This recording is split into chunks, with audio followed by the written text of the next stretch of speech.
everybody, welcome back to Kerschner FarmStead. My name's Kirstie, and I had planned today that I was going to do a canning video.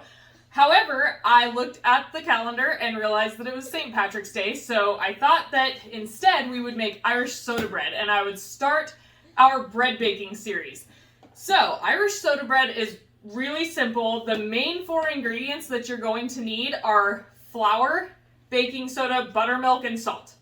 The baking soda and the buttermilk, the acid in the buttermilk, create a reaction, and that is what leavens the bread. So those are the four basic ingredients that you need for a traditional Irish soda bread. However, we are tweaking it a little bit today. We're going to add butter and egg and, Americanize it a little bit. First things first on buttermilk. If you don't have buttermilk in your refrigerator, it's okay, because what you can use instead is lemon juice and whole milk. I actually don't have any buttermilk right now, so what I'm going to do is I'm going to take 1 tablespoon of lemon juice and I'm going to just pour it into my whole milk, and I am going to let that sit for about 5 minutes. That's why I did that first thing. So then you're going to combine all of your dry ingredients into your mixer, and you don't have to have a mixer to do this recipe. You can put it in a bowl and make a well in the middle, pour in your wet ingredients. That is the traditional way to do it, of course. But I'm going to use my mixer. It's a little bit easier with the dough attachment, a dough hook attachment on it. So first, you're going to add in 4 cups of flour.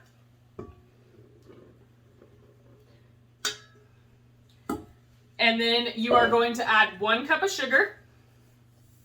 It's kind of a high sugar recipe, but if you have kids, you know they'll like it. And then you are going to add in 1 teaspoon of baking powder and 1 teaspoon of baking soda each. And finally, for dry ingredients, you're going to add 1/2 teaspoon of salt. I use pink Himalayan salt, but you do not have to. You can use whatever salt that you have in your cabinet. Okay, so for wet ingredients, my milk has sat for a few minutes and curdled a little bit, which is what you want it to do with the lemon juice and the fat in the milk. So you are going to add you are going to add 1/3 cup of melted butter, and then you let it cool for a little bit. You don't want it to be super hot or it will start to cook your egg. I have Colt supervising again. Okay, so you're going to mix that up, and then you're going to add 1 egg, and you're going to mix that up a little bit.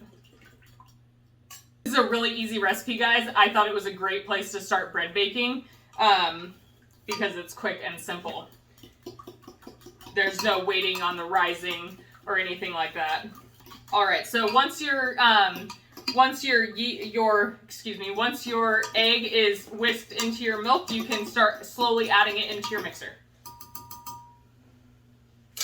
All right, you're gonna drop your mixer down, put it in a lock position, and then turn it on to low. You don't want, because the flour's in there, there's no wet ingredients. If you turn it on high right now, it's gonna blow all over your kitchen. Okay, so slowly, do it over here so you guys can see. You'll slowly start to want to pour your wet ingredients in.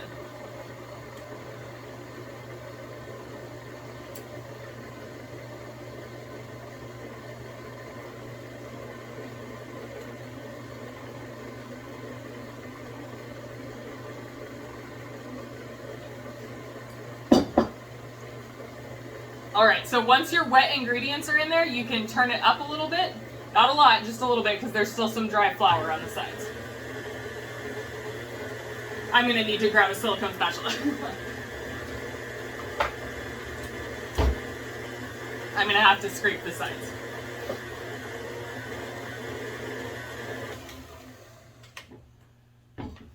So just, when you're scraping the sides, go from the edges and pull towards the middle of your bowl. Kind of like you're folding something into, like egg whites into sugar or something like that. So just pull the flour from the outside towards the inside. I love these spatulas, by the way. I got them from my in-laws a couple years ago for Christmas. They have a little stand on them. So you don't have to set them like straight on the counter. You can set it down and it holds itself up. I have 2 of them. They're probably my favorite silicone spatulas. They're awesome.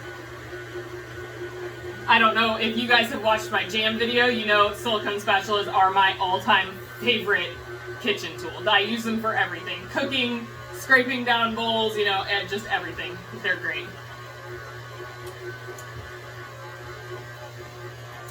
Oh, and the last ingredient is going to be, I'm going to put dried cranberries into mine, but you don't have to. You can put, there's a lot of things that you can add into Irish soda bread. You can add in caraway seeds, you can add in raisins, you can add in cranberries.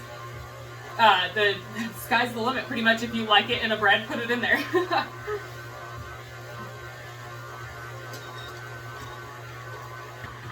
So my dough wound up a little bit sticky, so I decided that I was going to put a sprinkle in a little more flour. I got 1 more cup, so I'm just going to slowly incorporate it in until the consistency is a little thicker.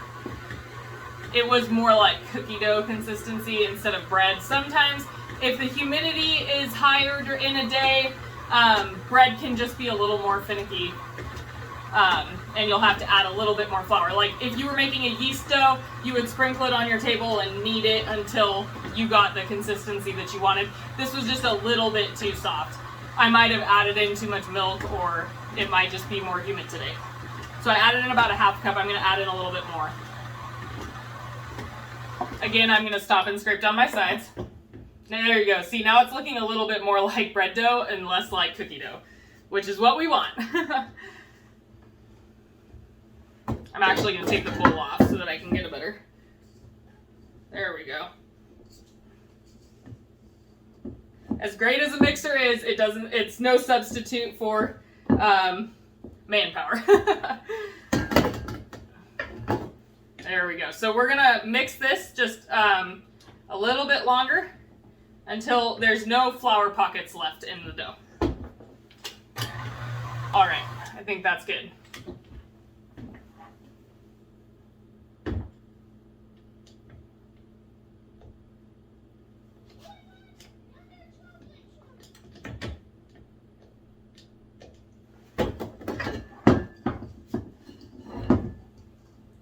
Okay, you're going to need to scrape it out of your bowl and put it, I am using a cast iron pan to bake in. As you can see, we love cast irons, but you can also use a cake pan or a loaf pan. That any baking pan is fine to use it in. All right, so that is what your dough is going to look like, and we're going to shape it a little bit here in just a second. There's people that recommend that you get your hands a little bit wet, and this isn't like, yeah, a little bit wet would be good. So I got some water in this bowl that I had flour in. Just get your hands wet, and it'll help it not stick to your hands.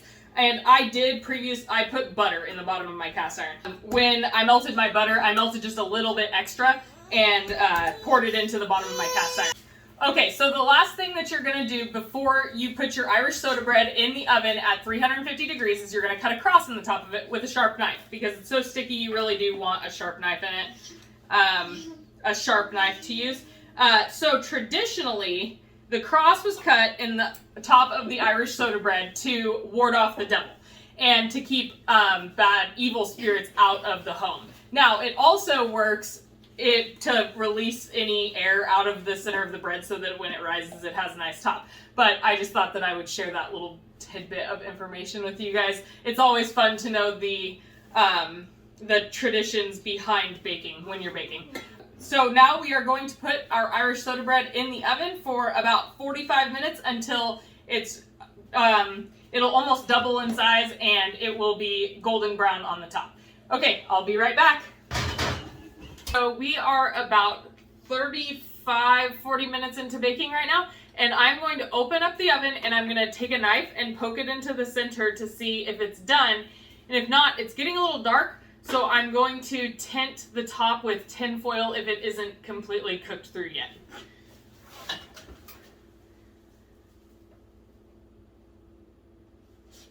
It is definitely not done. There is dough on my knife, so I'm going to shut the oven, don't want to let all that heat escape. I'm going to take a piece of tin foil and just tint it over the top of it so that it's nice and so that it keeps the browning down so that it doesn't burn the top of it. There we go. So we're going to take it and just make like a little tent and drape it over the top of the bread.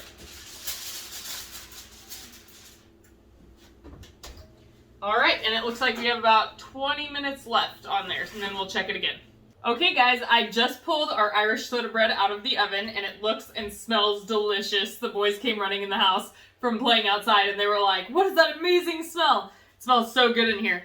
But what you want to do is you want to take a knife, just to make sure, I did this already, but you're going to take a knife and you're going to put it into the center of your bread and pull it out and make sure that it comes out clean.